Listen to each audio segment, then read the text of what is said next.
and we'll see who is going to be able to take the advantage in this series. Cloud9 banning away the Vox. That is not something they want to give over to Tribe, but apparently also not something they want to first pick. Yeah, and that's very surprising to see because so many times in the past we have seen them first pick the Vox, but not willing to go for it. Instead, they want to take the Rona away from DNZO. I was going to say Sky Weapon Power was going to definitely be the pick for Tribe. They banned it multiple times when they went for the Rona, so in their mind, this is the perfect counter for the Rona pick. It's going to be played in lane on the NZO as a weapon power hero, and they're just going to try to kite around the Rona, stay away from her, and dance around her. Absolutely. Just Cloud9 right here saying, anything you can do, we can do better. We'll see if it's going to work out for them, if they're going to be able to layer on the early pressure. But we saw Sky banned out earlier on in this series. That was the first ban for Tribe when they were on the A side, I believe. So we'll see how that's going to change things coming on in. The Black Feather will be banned as well, though. The Lyra is still open here, and if C9 don't ban her, I'm pretty sure Tribe will come through and pick her up. Yeah, I think Arden is also huge because Arden, the double gauntlets with the Echo, is going to keep Sky alive and basically give her those barriers so that a melee hero such as Rona, potentially a TAKA or a Koshka, can't really get onto her. So this is a huge priority, I think, for Cloud9 to ban, or maybe they're going to say go with the Lyra, and then Tribe probably will take the Arden here. Yeah, I think Arden would be the best ban here. If you give it over to the Rona, you're going to be going up against the composition you played in the first game, which you won with, the Rona, the Arden, and then they can get a CP jungler with it, like the REZA, like the Alpha potentially. So Arden, very likely the pick here for Tribe, unless they want to pick up the Koshka and play very aggressive. No, it's going to be the Arden. Yeah, they want to save that last pick for a potential counter pick, and again, take the Arden away from Cloud9 because Gabe Vizzle, his gauntlet placements were incredible in Game 2. All right, well, now we have to ask the question, is the Grace going to come out again? Yes. Could this be something like a LORELAI, though? We have seen that in recent games. Could be LORELAI with Koshka, Grace with Koshka, or even Fortress with Koshka. Because Fortress with the Wolves does give Sky really hard time. And also even Pedo honestly gives Sky a hard time because her pets can get in the way and stop the forward barrage damage from hitting onto Rona and the team. And the LORELAI is a pick that we've seen banned by Tribe in the first two games, but it is going to be a Fortress coming through. Now the question is just going to be, will it be a Crystal Fortress or a Captain Fortress? This last pick is going to determine that. It's going to be Captain Fortress and probably, I would say, Pedo or Koshka here. That's going to be a really aggressive composition that Tribe needs to pick because they can't give Cloud9 can't give Tribe a stronger early game composition. We'll have to see where they do go with this one. They're starting to run low on time. This is one of the things about the drafts for this series so far. Both teams have been burning through that bonus time. They know how much is resting on their shoulders. Both teams wanting to represent North America in the grand finals. One thing I want to talk about is Old School. As you see him on your screen right here, he got focused again in the early game by Tribe, gave up first blood and then gave multiple kills afterwards, but props to him, he came back huge later on. He definitely maintained his focus, came back mentally, and carried his team through. Yeah, that was a good pick by Cloud9 because if they did not take the Koshka, Tribe would take the Koshka and run a Weapons Guy, and that would be a very strong early game into the Rona composition. It's also the bravado of Cloud9 to take the Rona Koshka when they had just beaten a Rona Koshka, saying to Tribe, you ran this, we're going to do it better. Absolutely, and now Tribe, they have to decide, what can we do against this early game aggression? What can we do to shut this down? They've already got the Sky. Do they go full ranged composition here, or do they go something that can fight toe to toe? Well, they don't have the CP Black Feather to go for. If they're gonna pick anything, or if they're ever gonna pick a Rhyme, this would be the scenario to pick it. You've mentioned it multiple times to Engineers in the past. They need something that can hold the early game aggression versus the Koshka. So perhaps even a Cruel is a possibility. Yeah, I think the best option is probably Pedo. Cruel, Rhyme would be okay, but Fortress, the Mortar Wound's going to counter that so hard, and it's going to weaken their fortified health and their sustain. And that's why Fortress is good, because you cannot play a Baptiste, you cannot play a Rhyme, you cannot play a Cruel, because Koshka Fortress is way too strong. Apparently and they're going to go with a Baptiste, and this is a little risky, I think, from the side of Tribe here. So much of this is just about trying to prevent the hard dive. That movement speed, and obviously Ordain locks that down. Well, here we go, jumping onto the fold for the third time. Cloud9 this time taking away the Koshka from T-Tigers. Two of the best Koshka players in the world. Joseph now piling it in. We'll see how they want to play the early game. Cloud9 moving towards the Elder Treant, or in fact, they're actually sticking back. Yeah, happy to take a fight, I'd say, at level 2 here. So they're happy to go for their back camps and meet in the middle this time round. And first time we might see two teams for a while actually match up in the middle of this map, right at the very early phases of this game. I'm actually looking at Tribe, and I see Dienzio picking Weapon Power Sky, and I'm thinking that's a really good thing for Tribe in this composition. They've got great kite away, he's got great movement speed, he's really good at dodging his way around these sort of heavy dive compositions, and Dienzio plays a mean Weapon Power Sky. Tribe, I think, are in a good position here. From the backs to the fronts, they do meet each other in the Elder Treant. This is going to be the first time this has happened. However, Cloud9, if they do jump on one target, that target will fall rather quickly, especially with Joseph's early damage on the Koshka.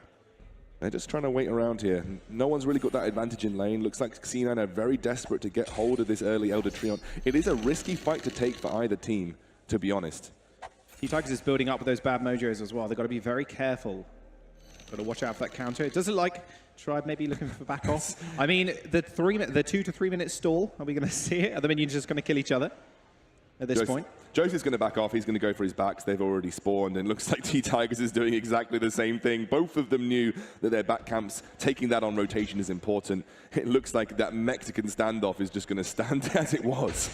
And it looks like they're going to head towards the lane. No shots fired, but up into the lane now. Old School and Dienzio will meet each other. Now the Sky, this is the first time we're seeing this in the best of 5. Minion candy used by Old School fairly early on. It's kind of what we're seeing a lot of the time. Gave Visual going very low though early on also.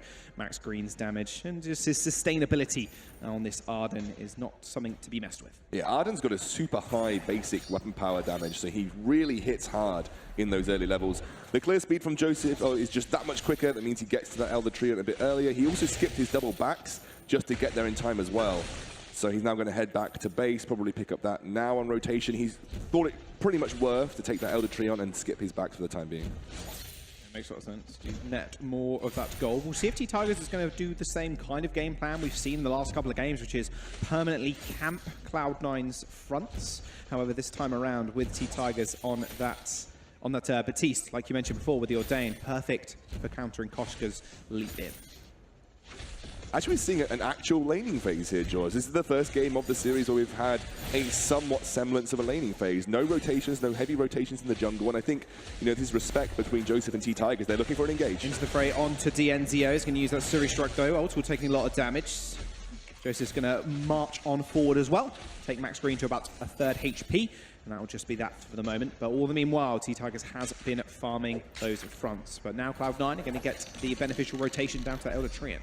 Yeah, it looks like they're going to get onto T-Tigers moving in. Ordain's going to come through. It's going to land on Joseph this time around. He does stay around for it. Elder Treant taken. It's going to get taken by Old School. They're still trying to push forward here. T-Tigers actually have to pop that flask as well. Insta Fray's going to be up in a couple of seconds. Also, Max Green going extremely low. Cloud9 deciding to back off right now. Those bad mojos, the empowered ones, are starting to hurt. Ordain onto Old School. Wrong place, wrong time. Into the fray, not quite up. He misses right into the wall. Dienzio with the reposition picks up first blood. Oh, Old School's going to be hitting himself after that. He jumped straight into the wall with that into the fray, and that spelt his death. First blood over to Tribe. C9 lose their fronts again. T-Tigers has found that resurgence he's needed to be more aggressive once more, and he's going to take everything that he can from that C9 jungle. Maybe a little bit ambitious to take that kind of engage, especially when all of the healing flasks were up for C9, but they tried to put a bit of early aggression down. Shut down by Tribe though. Tribe's ability to just target focus is absolutely superb. You can imagine if Old School, even if he did make that, Dienzio could have repositioned with his Suri Strike and take him down regardless. It was Cloud9 splitting up, or Tribe just wedging them so they couldn't actually move anywhere, splitting up in the 2-to-1. That really ended Old School's life. Shop has been opened now, so Cloud9 are going to make that first rotation down there, but T-Tigers has hit at that level 6 a lot quicker than Joseph has. Looking, the reflex block already there for Dienzio, so he needs to be able to negotiate his way around Yummy Catnip Frenzy. There's no way that he gets hit by that. It's the only thing that's going to limit his mobility in these fights realistically.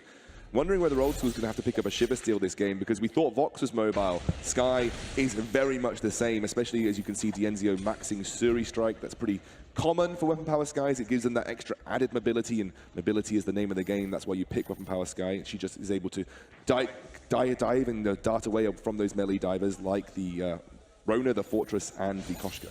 Duck, dip, dive, and dodge. The dodgeball reference is what you're trying to go for. I almost went for it, but almost. Bit tongue-tied after the last game. Do not blame me, I think.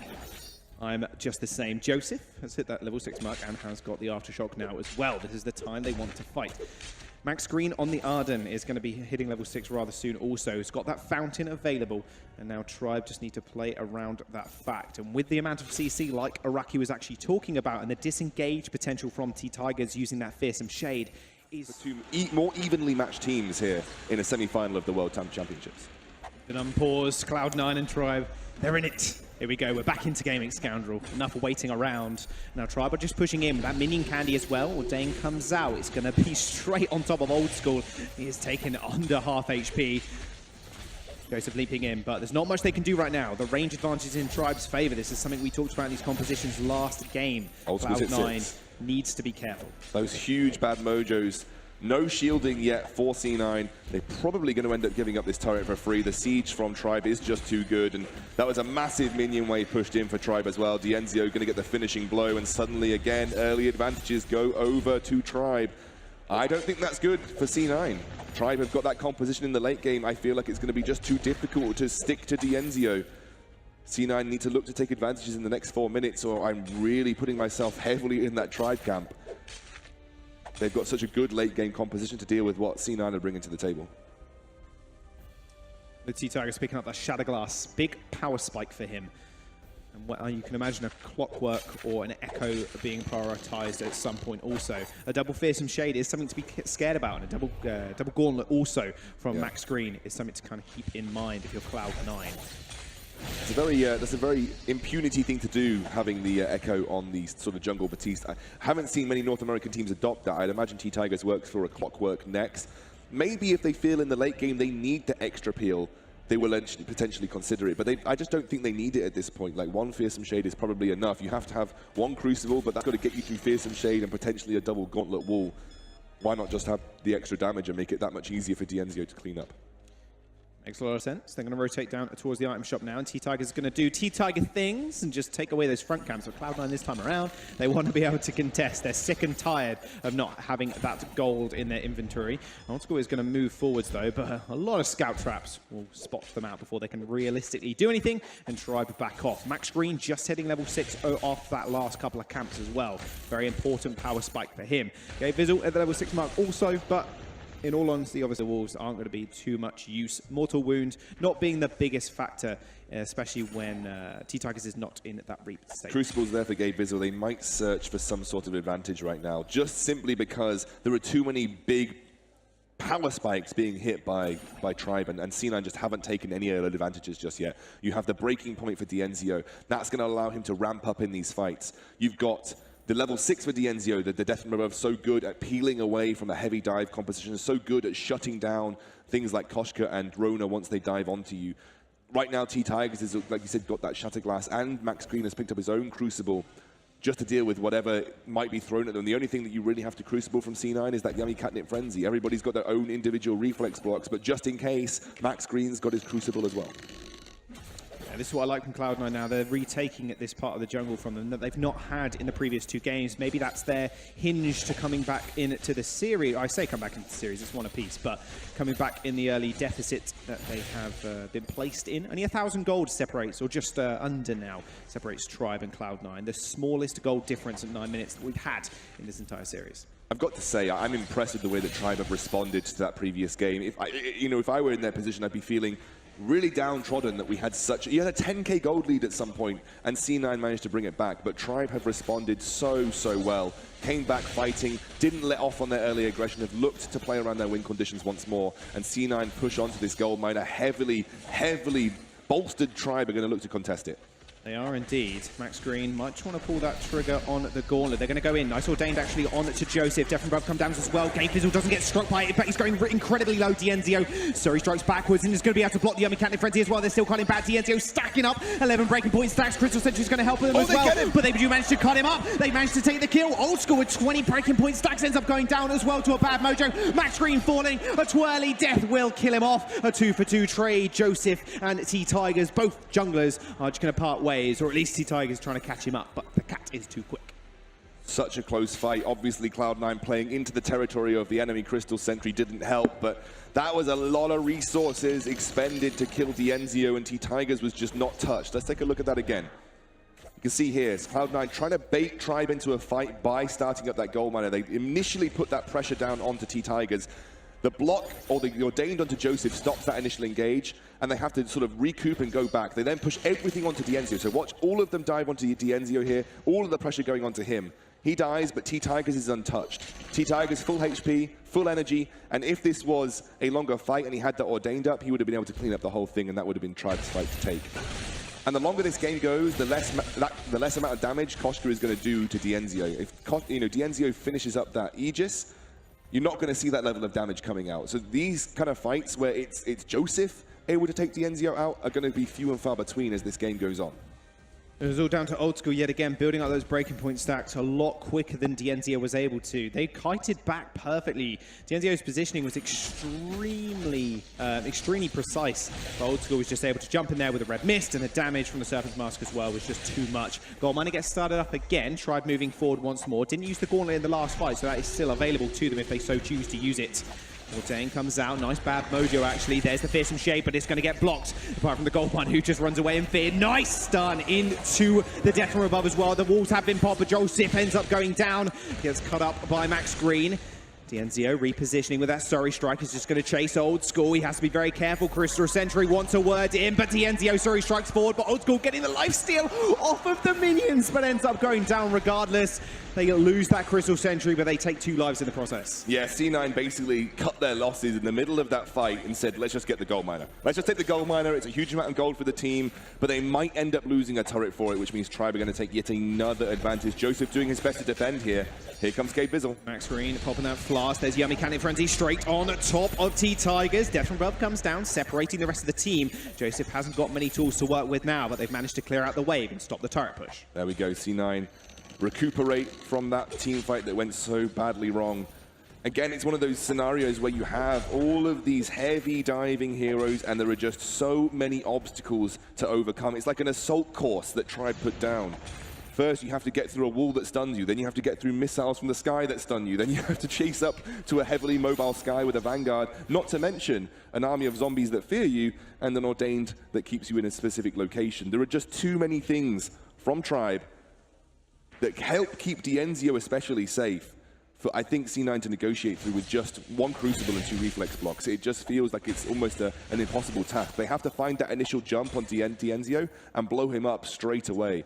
Old School hasn't gone for a Shiver Steel. He's actually working for a 3rd item, which is probably going to be a Sorrow Blade. So he's looking for that burst damage. Well, it's going to be even harder now as Max Green has picked up that Echo. So not only is it 1 Gauntlet, it's 2 mixed with Fearsome Shade. It's very hard. And like you mentioned just a second ago, it gets harder and harder for Joseph to actually do any meaningful damage. Same with Old School. They have to clear so much ground and have to dodge out so much CC. They are going to go in, however, Ordained onto Joseph. That's going to be pretty big. There comes the first Gauntlet. Second one activated as well, but it doesn't quite get blocked. In fact, Fearsome Shade does disengage Cloud9 for the time being, but Tribe, they're going to be able to follow this one up. Old School is very low. It's going to have to back here. They might just forfeit the turret. They're going to have to. The disengage was just too good. Max Green didn't have to use Fountain or Crucible. Gabe Bizzle didn't use his either, but they realized there was no way they were going to get through that second Gauntlet. They actually used the Crucible to get through the first Gauntlet. And then that's why the Fearsome Shade was so good at disengaging. This is just a heavy, heavy kite and disengage comp from Tribe. And it's working wonders now. These big item spikes that you talked about, the Echo, the Aegis finished up, it just feels like it's now a very, very steep hill for C9 to have to climb to actually take Tribe on in one of these late game team fights. This is why I said that there wasn't enough early advantages gained by C9 to punish Tribe, and Tribe have a perfect composition once again. I think Tribe have done so well in draft across all of these games in the series so far. That'll be all due to their support staff as well, their support network. Cloud9 have the same thing, and that's why these teams can compete at such a high level right now. Crystal Sentry is going to fall, so Cloud9 taking the priority on that one. I do believe that's the first one they've actually taken throughout the entire series, and it actually lands them in a position where they might be able to fight. If they do take out this Crystal Sentry, they're going to be able to fight in these small corridors. However, that's where Max Green and T-Tigers also want to rumble. So they get that Crystal Sentry, a little bit of gold in the bank before they have to start to think about Kraken. This is going to be where Tribe try and draw C9 out. Again, this is one of those scenarios that they've been trying to exploit throughout this entire game. And Tribe really do like to push that that Kraken very, very quickly. They like to take it as soon as it's up most of the time. This time around, they're not in such a commanding position. They're definitely in the lead, but they're not exactly dominating C9 like they have been in the last 2 games. Still in the stronger position, though, I believe. But the situation, they're in the exact same situation apart from that massive gold advantage they were in game number 2 and even game number 1. Cloud9 haven't actually been able to breach a turret while Tribe have 2 turrets down. And they also have, they've taken 2 turrets, and they have that just choke point turret to take out next. They're in exactly the same situation, and if they can win the next fight, that Kraken will be theirs as 15 minutes has just rolled over. Joseph's Infusion is nearly out. He has to get 100 more gold in the bank and he can refresh that. It's definitely going to need to be refreshed before this next fight. Old School should be okay. T-Tigers can work up towards his own. He's actually got it in his inventory, and Dienzio has his own. So again, infusions, again, at this point in the game, so important to keep refreshing those infusions. They are worth so many stats for the gold value that they are. They're a limited time period, of course, but it's almost a necessity when you get to this stage in the game to have an infusion consistently refreshed, which makes it very hard to complete items because you're consistently spending 500 gold on infusions. They're going for a Crystal Sentry once more. That was a very aggressive and risky move by C9. They're going to get flared out. Can they get back? They did take that off spawn. T-Tigers looking to go for a flank. Dienzio doing the same thing. They know exactly where Cloud9 is right now. The minions in their favor also. They're going to go straight onto Dienzio. Sorry, strike backwards. There's the nice Yummy Cannon Frenzy, but it doesn't actually end up landing. Dienzio did block it. Double Gauntlet used already. And a Fearsome Shade also to ripple them backwards. Dienzio just freely stacking on the backline. 9 breaking point stacks right now, but Max Green is falling very low. That's There's the really good engage. Oh, T-Tigers manages to just get a little bit of damage down. K-Fizzle is going to fall. Joseph going down as well. Dienzio kiting around. Will he be able to get a third? He does! Another Fearsome Shade comes off cooldown and sends Old School to the grave. Dienzio finds the 2. We might have said that Old School, the best laner in North America. I'm sure Dienzio has got words to say about that. You see how difficult it is, even when C9 take that engage, to get through to Dienzio. Gabriel jumps in. Look at the kite away from Dienzio immediately. He blocks the Yummy Catnip Frenzy, gets up to turret safety, suddenly is no longer a target. C9 change their focus, start using that melee combat with the Baptiste and the Arden to play into Rona's favor. But right now, it's just so difficult to get on top of Dienzio and stay on top of Dienzio. And he's building those breaking point stacks throughout the entire fight. Look at this. Even when Old School finds that opportunity, even when he blocks things out, Dienzio's still able to kite back with that movement speed that he gets in the lock-on, and those Suri strikes to help him reposition. It is just why Sky is good into these types of compositions, just like Vox, but Sky does it a little bit better. And Dienzio loves playing Weapon Power Sky as well. He said it's one of the picks that he was looking forward to playing throughout this tournament, and it has been such an overrepresented pick here, especially by the North American teams. They love that Weapon Power Sky, and you can see why. So difficult to lock down. Tribe have unleashed the Kraken as well. Not quite escorting it. C9 are going to be able to get a bit of free damage down onto it. They are just moving up the lane now as well to escort it. Remember that base has been broken already. They're going to go for an engagement. Nice twirly death. A nice Ordained actually to lock the fortress in place. Gavers will actually get stunned. Dienzio kiting back straight on top of Old School. Gauntlet gets laid up. Yummy Cannon Frenzy is going to get blocked as well. Dienzio still kiting back. 12, 13, 14, 15 breaking point stacks. Old School's going to fall. And already Max Green just trying to disengage him. Those Vanguards are good. No one can touch Dienzio at all. And Ordained locks Joseph in place, and there's another kill, another ace, back-to-back by Tribe. Dienzio, the Sky Monster, held his Suri strike until the Into the Fray came down, then Rona had nothing to follow up, couldn't get that foe splitter in. They're going for the win. Tribe, they've got the Kraken on their side as well. First Crystal Turret falls, the second one to follow, and there shatters the Vayne Crystal. Tribe are going to take match points against Cloud9. And again, it was a draft from Tribe that really shut down C9. The Baptiste was that perfect pick, stopped any early aggression that Koshka could have. Good disengaged against a heavy dive composition that C9 had planned. They needed to execute a bit earlier, they needed to be aggressive a bit earlier, but Tribe just wouldn't let them. And again,